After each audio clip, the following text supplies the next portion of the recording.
I am Tony Todd, and welcome to Throwing Heat. I'm here with my co-hosts, Dr. Dan Ratner and Ross the Boss. This show is all about baseball, and more baseball. Don't forget to hit that subscribe button, ring the bell for notifications, and click that like button. Our guest today needs no introduction. He is by far the funniest guy to ever play baseball or put on a uniform. Mr. Tim Dillard is in the house. What's up, Tim? Yeah, I'm not in your house. I'm in the Brewers' house right now. Look at that. That's incredible.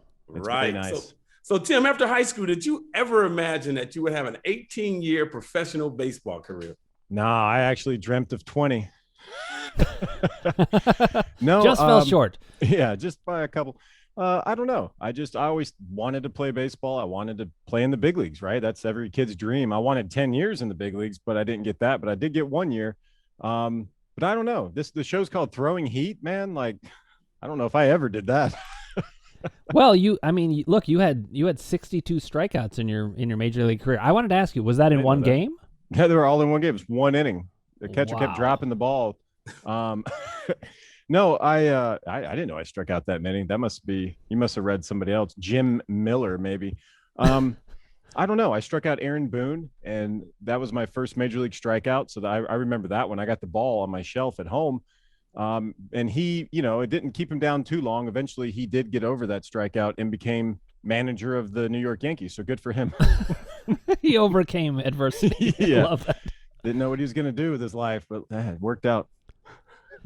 So, Tim, one of the things that I did a little bit of research into you. I had heard about you before, but you talk about the minor league career and some of the joys of it. It's so much of talk is reach the majors and stuff, but you talk about the minors and what it's like.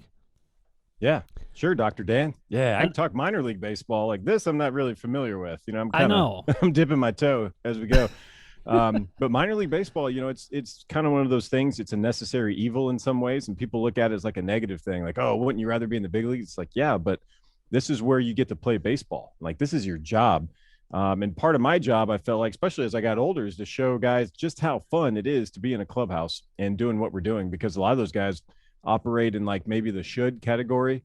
Like, I should be called up. I shouldn't be here. I should be in the big leagues. I should be doing this. And I operate in the coulds. Hey, you could get called up. You could get called up tomorrow. You could be at Miller, American Family Field. Can't say Miller Park around here. Oh, no. You could be there in no time. You could. So to me, that's more of a positive thing. And that's what I wanted to do in the minor leagues, and probably kept me around for a little while, is just kind of, inflicting some of that positive goodness on everybody I could. So, Tim, after your 18-year career ended, how did your job with the Brewers come to fruition? Yeah, I actually was going to go to spring training for minor league camp with the Rangers, and I got a call from broadcasting and with the Brewers club, and they said, "Hey, how would you like to retire and become a broadcaster?" And I was just like, "Sure." How much you going to pay me? So they're paying me in Taco Bell gift cards, so that works out, and free coffee. Yeah, that's actually our sponsor this week. Is it Taco Bell? Yeah. No, I'm teasing. Oh, why would you joke around about that? No, I kind of fell into it. It's something I've dabbled in a little bit. Last year, when baseball in the minor leagues was on hold, everything was shut down. There was a team in Milwaukee, the Milwaukee Milkmen, and I sent them an email on their Contact Us page. And eventually they hit me back a month later, and I said, "Hey, can I come pitch?" Because I actually had fans. This is when no fans were going anywhere. This place had fans, so I went and pitched there for a month, actually won a championship. And during that time, there was a gentleman here that I knew from the Brewers that said, "Hey, we have a need for an in-game color guy. We need a color analyst for a day. Can you do that?" That would be me. Tony's the one who brings the color. Yeah, I should give you credit. And I drove 20 minutes from that ballpark to this ballpark, came in, sat down, put a little headset like this on, and got to watch two major league games, the first ever doubleheader at this field. And so I don't know, it was crazy, and I must have done something good, because here I am. I thought you were saying you watched the first doubleheader ever, and I was like, Tim, you look good, because you're not that old. They got a dome here at American Family Field, so you're not getting a lot of rainouts. But there was actually a tragedy in Waukesha here not far away, and two teams came out, representatives from the Brewers and the Reds came out, and they talked about what they were going to do. And so they decided to cancel the game for that day and play 2 games tomorrow. And so, yeah, I got to witness the first doubleheader at this field. Now, Tim, you were drafted as a catcher, correct? Believe it. Hey, catchers are awesome. I always wanted to be a catcher, but I had to settle to be a pitcher. A sidearm pitcher, a relief pitcher. I barely did. I mean, the bat boy did more than me, right? Like, I didn't get to do a whole lot, but catchers are awesome. Catchers get to be in every pitch. They get to throw down to second. They wear wristbands, a lot of flair. They get to hit. I don't know. If I could go back, I could throw a ball clear over the mountains. Little Uncle Rico. Oh yes, Uncle Rico. You're bringing now. I understand you. So you're big into pop culture and movie quotes and things like that. Believe it. I wondered if what are some of the impressions that you do? We've heard you do impressions. I've seen some of them. Yeah, there's one on YouTube where I'm making fun of Tim Kirchin from ESPN. You know, he's a little guy. Yep. I used to make fun of him doing little meetings and stuff like that in the clubhouse, sometimes on the field, spring training, and, you know, trying to impress the older guys. And then around 2011, we were in the playoffs, the Brewers, and he walks in the clubhouse and starts walking straight towards me. And I'm like, wow, it's Tim Kirchin. This guy's all of 5'1.5". And he walks across, and there's no one else around. He walks straight up to me. And I was kind of getting nervous. And he said, hi, I'm Tim Kirchin from ESPN. I heard that you do a pretty good impersonation of me. And I was like, I'm mistaken. I'm sorry. I don't know what you're talking about. And he was like, oh, I'm so sorry. I apologize. And I looked up at him and I said, don't worry about it. You know, after that, we were good friends. And the next year I got to make fun of him on Sports Center or whatever it was in spring training. It was really good. I stole the microphone from him and straight, you know, made fun to his face. And when people laugh, when you're making fun of them right in their face, it's a good moment. But he's fantastic. But that's one of the ones I like to do because anything can happen when you're doing a Tim Kirchin voice. Yeah. It's a really good Tim Kirchin voice. Yeah, I have a bad Tim Kirchin voice. You also do. Let's go. I can tell. You want me to do it? Yeah, a little bit. Let me go. Well, we used to say. Well, I'm a Cleveland Indians fan because I'm from Cleveland, and we used to say that Tim Kirchin. It never felt like he was on our side, so I used to say, the Cleveland Indians are never going to win the World Series, and I was like, how do you announce that way? Yeah. He's a brilliant guy. That's actually way better than my impersonation. I got to come up with another impersonation. No, yours was great. No, I grew up watching WGN, right? We had 2 channels growing up. And so I was a big Harry Carey fan. That's one of the reasons I love like the broadcasting side because he made the game fun. And I'm, thank God for Will Ferrell, that you're allowed to, I guess, make fun of people that have passed on. So on Saturday Night Live, hi, everybody. Welcome to the moon. Hey, we're not on the moon. You're not. I am, like I just love that. I love the head shake. It's all, you got to do the face like this. I think we should all do it. Ross, yeah. let me see you do a I'm not Harry an Carey impression. Dan. I told you I'm not an impressionist. I'm not going to fall for your tricks. I'm Ross the Boss. I do not do impressions. That's it. Okay, so I Tim, that was his Harry Carey. But I do impression. love Harry Carey. He was the guy. I remember when he was the White Sox announcer. He was so drunk in the booth. Yeah, that they can't used to to carry him out. They carried him out sometimes of the stadium. He was so drunk. The White Sox fired him. He went back to the Cubs. And the rest is history. I mean, I've been to his bar many times in Chicago. I was a regular there at one time. It's unbelievable. I mean, he's totally an icon. I mean, I miss Harry Carey so much. He was so much fun to watch on WG, and him and Jack Brickhouse, they were the best. Unbelievable.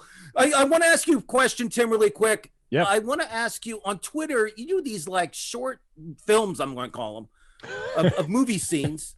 And how did you come up with this? I mean, whose idea was it?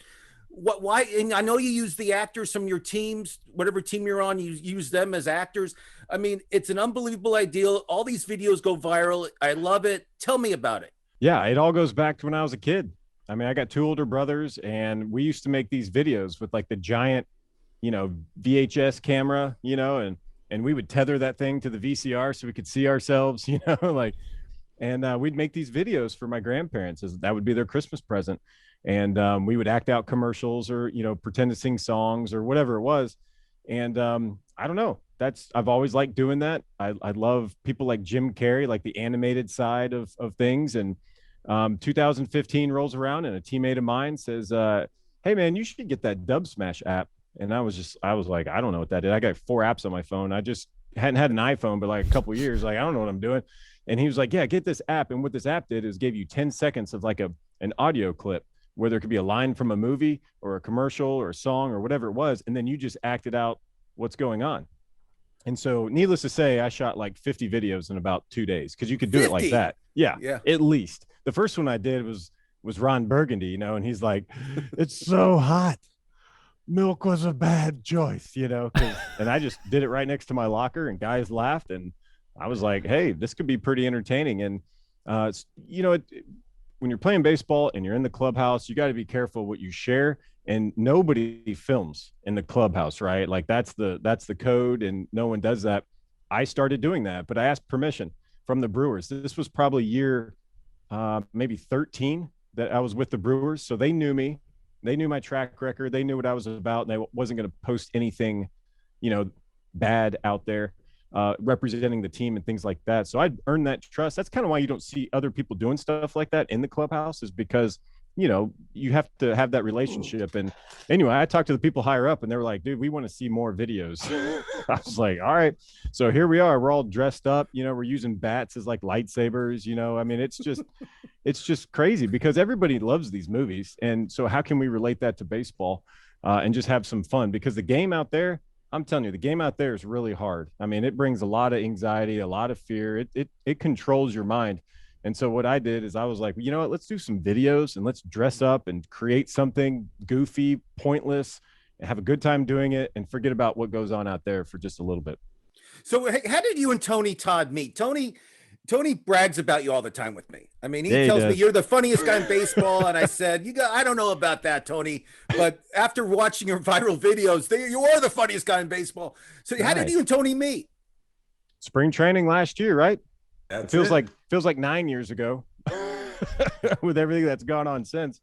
Yeah, Tony came through doing his thing for Tops, and everybody I had like 5 people a day going, you got to meet Tony Todd. You got to meet Tony Todd. And I'm just like, you know, I'm trying to make a team, you know, in the big leagues. I'm just like, what's going on? And then finally it was, I don't know, you know, when you meet somebody and you're like, we're instantly best friends. Why have we waited this long to meet? Like, who do we blame for this? But it was great. We got along just fine, shot some, you know, video, did some pictures. I mean, and here we are. And I told Tim, I said, I think you have not received your calling yet, because the first thing I said to him, I said, man, you deserve to be you should have your own sitcom somewhere, you know, ABC, CBS, Fox, Netflix, whatever it is.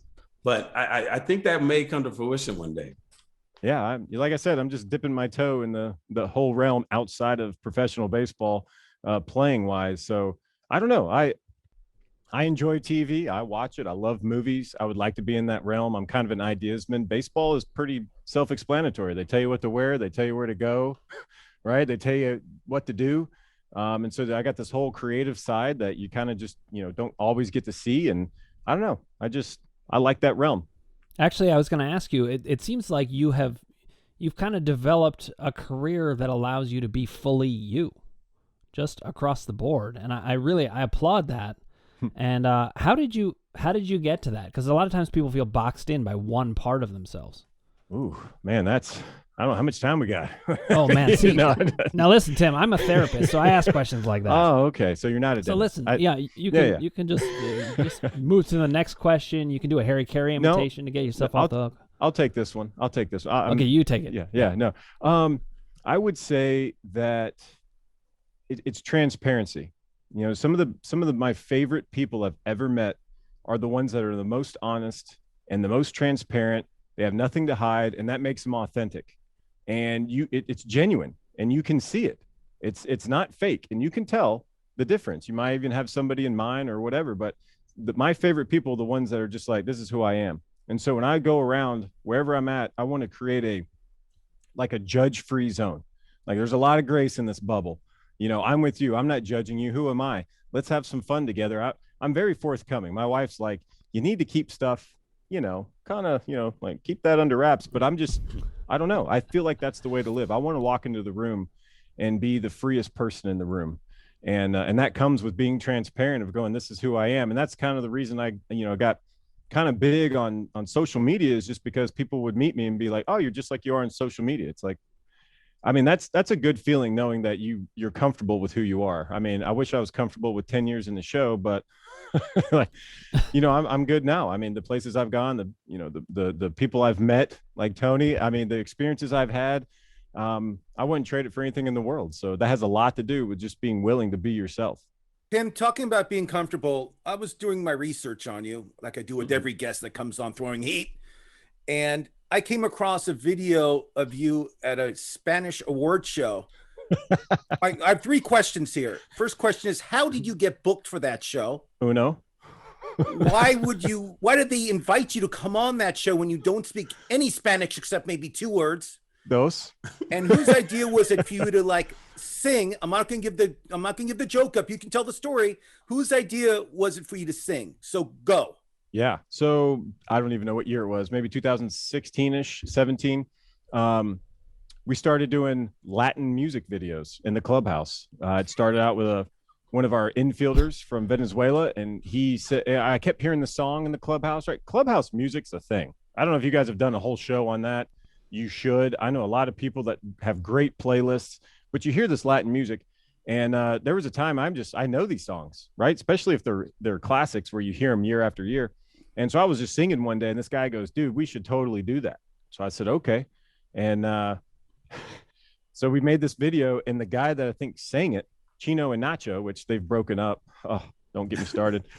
So Chino and Nacho are from Venezuela, and we did the song, and they actually retweeted this video. So, I mean, it really did go viral, and it's super copyright infringement. Let me just let you know that first and foremost. But we had such a great time doing it. There was like 4 or 5 people involved. We had an audience. We did it in the equipment room in spring training. So here we are. We got jerseys behind us. We're playing bats like guitars, and we were just having a great time. And I don't know. Next day, a guy comes in. Hey, we should do this song. So here I am learning these Spanish songs, like where I can mouth the words because they think it's funny. They're like, look at this gringo singing these Latin songs, and we did it all season long. And then the next year we had Ivan De Jesus Jr., which his dad played in the big leagues for the Cubs, Ivan De Jesus, in which my dad played in the big leagues for the Cubs. So these guys used to turn double plays together up the middle at Wrigley Field. And here I am doing Spanish music videos with his, with his son. So here we are, we're kind of doing the same thing. And anyway, out of nowhere, we got put on this morning show for Univision. It's like, the Today Show. I think this one's just called El Dia. El Dia Production. I don't know. And anyway, he kind of translated, and we kind of talked about doing the videos, and it was just a good time. So in the off season rolls around about December, I get this email from a guy that wants to have me come to Miami in December, which, mind you, I live in Nashville, and I'd rather be in Miami in December. You know what I'm saying? Like that's a good place to be. And they said, we want you to come and do this red carpet event and then do a skit on stage. And I was like, this has got to be fake. I've seen some creative spam emails. Like, this is a good one.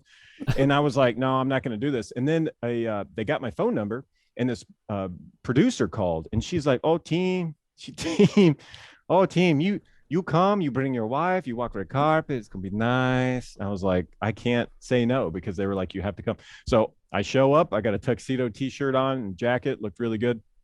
And they asked me to write a skit, and I came up with the skit idea. So I walk out on stage with this guy that's bilingual, and he was kind of walking me through it. And I'm pretending to give an award away. So this is like the Latin ESPYs, Univision Primos Deportes Award Show. Like, this is the Latin ESPYs. This is a big deal. Like, Oscar De La Hoya was sitting over there, right? Like it's for me, like I knew some of the Wisson was there. Like there was some artists there that I'm like, oh, And anyway, I get on stage, and they kind of explain who I am, showing a video on the screen. Everybody's clapping, and they're like, hey, why don't you do a video, or why don't you do a lip singing song right now? And I was like, no. And they're like, yeah. So everybody's chanting my name, and I was like, no, I'm sorry. I can't do this. And I go to walk off, and everyone's like, and I turn around, and I just start singing this Latin song, pretending to. And I had 6 backup dancers and pyrotechnics. And I found this out. When it comes to Univision, if you have 2 or more backup dancers, you're doing a good job. Wow. That was it. And then I went back to my ordinary bearded life. Again, I mean, if you want to watch it, you can watch it on YouTube, like I did. It was I never seen an award show have a sketch like that before. It's actually unbelievable. What I think is great is they show a shot of the people in the audience, and there's a guy that's wearing one of those Nacho Libre masks. Yeah. Like there was some of that going on. I mean, you're like, what? Where am I? Miami? You know, this is crazy, and it was awesome too. It's a fun way. It started out just getting to know teammates, right? Like trying to throw out that olive branch of, hey man, like I understand. I've played winter ball in Venezuela. It's different. There's different cultures, but like I said, it's a judgment-free zone, and we're all just getting to know each other. Now, Tim, question: have one of your teammates ever turned you down from being in your video? I mean, lots, right? Like some people are like trying to get better at baseball. Right. Here I'm, hey, you want to be in a video? It's like, no, man, I want to get better. I'm going to work, go hit. Oh, okay. Yeah. Sorry. You got to go hit. Yeah. A bunch of weirdos. Yeah. I want to take extra ground balls. This guy, but it's not out of anything like a mean thing. It's just some guys, that's not how they jam. And like I said before, baseball, allowing you to kind of showcase who you are as a person and talents. I mean, there's guys that have all sorts of talents. They have computer skills, or maybe they have acting, or they can sing or juggle or whatever it is, play guitar. These guys have skills, and some of them are actors too. And so kind of have to break open their shell a little bit. And what you don't see with these videos is just how fun it is to make. I mean, there's videos that get, 1,000 views that aren't very good, but we had a blast making it. So yeah, right. For us, as long as you have fun, that's all that counts, Tim. You have fun. That's all that matters. Nothing else matters. Now, I want to ask you a question. I don't know if this is a true story. I want to ask you if it is. You went to the winter meetings, and tell us what you did at the winter meetings when you went. Yeah, it was held in Nashville at Opryland. And yeah, it was all the major league teams. They, had the what did they have, like trades and announce all this stuff. And I decided I'm going to go because I need a job. I finished the season in 2015. This was December 2015. And I was like, man, I want a job. I want to keep playing. And, it's one of those things that years ago, that's what you did. You showed up to the winter meetings to ask for a job. And so I went to this place, and Opryland's huge. I don't know if you guys ever been or seen a picture from space, but like this place is huge. And so I kind of scouted out. I went there. It was a whole weekend, and I went about 45 minutes from my house, and I found a very strategic spot from like where the hotel rooms were, some of like a bar and a restaurant, the escalator to Starbucks. And so I just stood in this spot with my Starbucks cup. There's not always Starbucks in it, but I'm always holding it. You know what I'm saying? And so I stood in the same spot for 7 hours the first day. And anybody that had a logo of any kind, like if I saw a Red Sox, I'd be like, Tim Dillard, and I kind of thought about this, do I give somebody my phone number? Like if I'm walking by and somebody's like, hey man, like, can you take down my number? It's like, yeah, I don't, how do you do that? So I thought, well, I'll just write it down on a piece of paper. But then I thought, all these guys are going into meetings all the time. They're going to be chewing gum. They're going to take that piece of paper I gave them. They're going to spit gum in and throw it away. I don't want my name, getting thrown away with gum. So I printed out these little business cards, and it said Tim Dillard, and it had my phone number, and it said RHP, right-handed pitcher. And that was it. And so I would see a guy walk by, and I'd be like, hey, Tim Dillard, right-handed pitcher, like looking for a job, feeling good, did really well last year, not my first rodeo, and I just handed all these things out. Did it work? I mean, anybody call that number? Not the first day. So I came back the next day, 7 hours. I stood in the exact same spot again. By this time, people were like, hey, do you know where the Starbucks is? And I'm like, yep, right at the escalator. And by that time, I was a tour guide. I'm just walking around like I knew everything. And handed out business cards, had a lot of conversations. People can see, like this guy is willing to put himself out there. It was, in baseball, this is probably the hardest thing I'd ever done. I mean, it really was. It's really hard to sit there and go, hey, I'm going to ask for a job. I'm going to put myself out there, be very vulnerable. And it was difficult, but I was like, you know what, something good's going to come out of it. I don't know what it is, but sometimes you just got to do. And nothing happened the second day. And then the third day came, I was standing there for about 6 hours, and I was like, all right, I'm about to leave. This place is closing up. Teams are leaving, winter meeting's over, go home, everybody. And I was about to walk away, and Tom Flanagan from the Brewers just happened to scream across like a seating area, and echoes in this Thunderdome. And I look over and he goes, "Hey, something just happened in the works. I'll be in touch. We may have a job for you in the minor leagues." And I was just like, hour 13, and I was 20 something that I've been there. And anyway, drove home, and about a week later got a call and ended up playing. That was 2000. Let's see, got me a job for 16, 17, 18, 19, 20, pretty much. So That's amazing. Kids, a lesson learned. If you're persistent, like my man Tim here, you can get a job in the Major League Baseball also. Yeah, but I'm going to highlight one aspect of it. Tim, you went out and you were yourself. And that's the key. I mean, that's how you ended up in the job you're in now. Right. You're Dr. Dan gets it. So, I don't like to, I operate on what I would tell my kids, right? I got 3 kids, and I tell them to be themselves. My daughter, when she was about 8, I remember she came home from school and she's kind of using some lingo, kind of doing like some weird motions. And I'm just kind of like nothing wrong with it, and right. So one night I just asked her, I'm like, "Hey, what is this new thing you got going?" She's like, "Oh, that's kind of how one of my friends acts, at school." And I was like, "Listen, her name's Cameron, after Mike Cameron." And I said, "Cameron," I said, "let me be honest with you right here." I was like, "I like you. I love you. I think you're awesome. And when you wake up in the morning, I want you to be Cameron. And when you go get on the bus, I want you to be Cameron. When you're at school, be Cameron. And when you come home, be Cameron. I don't want you to be anybody else. Nobody expects you to be anybody else. I want you to be you." And it was kind of weird. I don't know where that came from, but I was just like, why am I telling myself this suddenly, And it was kind of like I don't know. I was probably drinking. Who knows? Probably had a few. But that's when you come up with your best ideas, right? So no, I just it kind of was a code to live by. And I believe everyone should do that. Just be yourself. Nobody wants you to be anybody else. That's an expectation you're putting on yourself that no one else is doing. I totally agree with you. So my new nickname for you is Tim Never Quit Dillard. Oh, nah, this podcast is over. Yeah. Come back. Throw it on the mic. That's quit. Oh, that's what's on I have that on my license plate. My license plate says never quit. I saw that yesterday. I never paid attention to your license plate till yesterday. I was impressed with that one. That was a great one, Tony. Yeah, I've owned it for I had that car 31 years. So. 31 years. So there's no one else. There's no one else that has it. No one else has it. No. So Tim, you're a veteran broadcaster. You've been doing this for how long now? 3-4 days, I think. Yeah. I mean, you're about 3.5. One day you're already in the Hall of Fame. You're in the Hall of Fame of broadcasting. You're doing unbelievable over there in Milwaukee. Let's hear about your predictions this year in baseball. I want to hear what teams you like, what teams will win. I want to hear your predictions and what teams, because you have to know this stuff. You're a broadcaster. Hold on. I have to break in. Your prediction cannot be a Brewers World Series. That cannot happen. Well, now I'm sorry. I had to put that nothing. parameter on. You did say Hall of Fame broadcasting, which is strange because you go through a couple of these walls right here, and you're in Bob Euchre's den. I mean, is he still doing radio? Right, he does radio for the Brewers. Have you met him yet? Oh yeah, I've known him for a long time. He's one of a kind. He's everything and more than what you could possibly expect. He's the most personable, amazing guy, amazing stories. Most of them I can't repeat, but yeah, that's what I get to do. I get to come here every day and just just walk down these halls, looking at photos, hearing stories.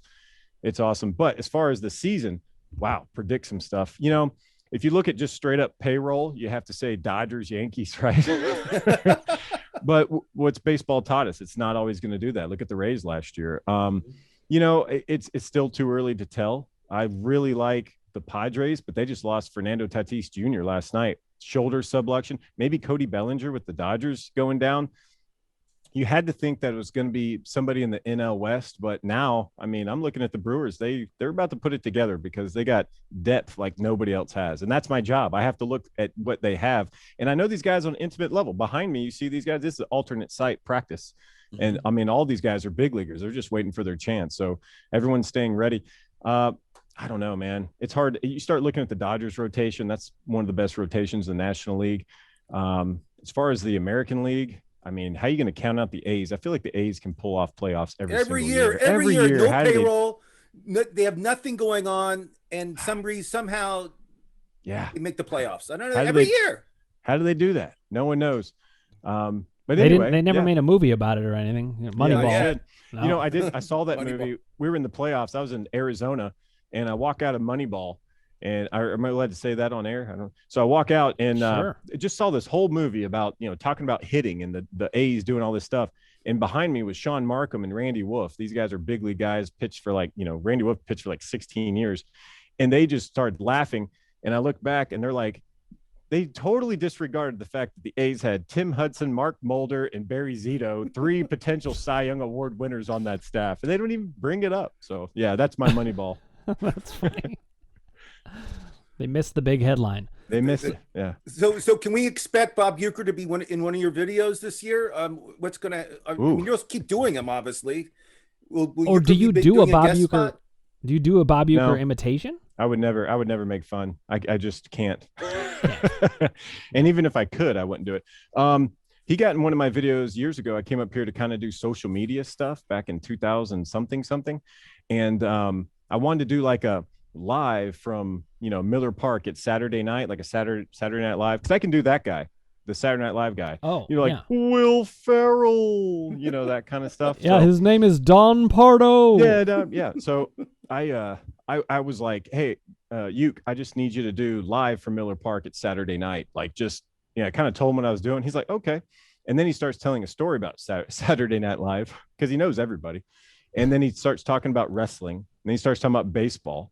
And about an hour and a half goes by, and I'm just like completely mesmerized. And he goes, hey, Timmy, would you want me to, do you still want me to do that thing? And I'm like, oh, yeah. I was like, I need you to say, he goes, no, I got it. Go ahead. And I hit the button. He goes, live from Miller Park. It's Saturday night. And just absolutely crushed it. And so I put together a video of just players kind of doing their thumbs up, Ryan Braun, that kind of thing. And I don't know, it was a fun video. And he doesn't do a lot of that stuff. And so for me to actually get him in a video was a pretty big deal. That's amazing. And clearly it's who you are that's bringing it all together. Brings in Bob Euchre's. It's you call yourself a quad A player, is that right? 4A. Quad A is what I had when I was trying to get out of bed this morning. I was just like, I got a quad A going on. Speaking of bed, yeah. Was it a couch or a bed? Well, I don't want to brag. I was trying to brag. That's a lie. It wasn't a bed. It was a couch. I'm doing the Dim Tillard Summer Couch Tour. Mm-hmm. I live in Nashville, but I'm here in Milwaukee for 6 months. And I'm a career minor leaguer. I'm not going out going, hey, here's my apartment. Here's my hotel. I'm on Twitter asking people, hey, do you have a couch? So I'll be releasing that video shortly. I'm staying at a small town just outside of Milwaukee. And I just walked around and shot some of the towns, some of the cool places. And then, of course, showed off my couch. And for years, you never had a beard. What inspired you to grow a beard? I mean, now you're known for a beard. So what was the whole inspiration of you growing your beard? I'm very curious. That's a great question. So my dad, he played in the big leagues, played a long time. He was a minor league coach for pretty much my entire childhood. And one of the things that he always pressed upon was like, you're looking at a player, how much room does he have to grow? Like, where's his ceiling? If you see a guy in high school and he has like a full blown beard, it's like, is this guy going to grow anymore or is he done growing? Right. And so for my first, I want to say 12 or 13 years, and I think 13 years in pro ball, I shaved before every game because I wanted to look young and baby faced. And I want that scout in the stands that's looking at me for their team or whatever to go, wow, this guy's young. Look at him. But then I turned 30, right? And everybody had a smartphone. And so they're like, this guy's trying to be young. What is this? And I just wanted to reinvent myself. And I said, I'm just going to do a beard, whatever. And it kind of became a thing. And I don't know, I've cut it maybe a few times, but my wife hates it. And I was going to ask you that. Anytime I grow facial hair, my wife hates it too. And it's not some reason the ladies don't like it. I don't know why either. It pisses me off. But they don't like it on your back, Ross. I'm not that. No. Yeah, if you got a beard on your back, you may want to clean that up. You start braiding. I mean, his back. Ross, I have to say, I like that you're like, I don't know why the women don't like it. I mean, do you want to kiss somebody with a beard? I know women. Wow. I know women that do like it. I don't know. I don't know. Not me. But Tim, maybe some women do. I don't know. This interview just took a whole turn. A woman don't want someone with cornrows on their back. Tim, so you played all over the country. You played in Venezuela. Tell me your fondest memory you have, like playing in a different town, playing with different people. What's your fondest memory of playing minor league baseball all those years? I mean, I always think of Bull Durham, and I always think of that movie when I think minor league baseball. But I know there's not some pretty girl that lives in a small town that's looking to hook up with a guy like me. I know that's not reality, but I want to hear what you have to say, like your fondest memory. There you go. Take it away. Yeah. I mean, I mean, if I had a 2-year career, I could probably pinpoint it pretty quick. After 17 years in the minor leagues, 1 in the big leagues. As far as minor leagues, I mean, I've got tons. In playing winter ball in Venezuela was really cool. I grew out a giant mustache before I went. I'm not really sure why. I just kind of thought I'm doing a mustache. My dad always had a mustache, and I was like, I'm doing it. And anyway, I did really well there, and I was in Maracaibo. And so the people in Maracaibo just started calling me Bigote. And so it means whiskers. And I didn't know that. But so everyone's just like, Bigote. So after, a couple of weeks I was there, I mean, I was getting recognized on the street. Like people were like, hey, Bigote, and I mean, it was really cool. And people are in the stands and they're chanting my name when I went out there. And I mean, who gets that? I don't even get that here. I'll pitch in my hometown. People are like, who's this clown? But there I'm Bigote. And I still on social media, people are all the time reaching out. It's really cool. That's great. But as far as probably my favorite moment came in 2019, the last time the minor leagues had like a full, season. I was told by the Rangers going into the season, they were like, hey, we're going to send you to AAA, which is Nashville, which is where I live. Right. But they said, you're probably not going to play that much.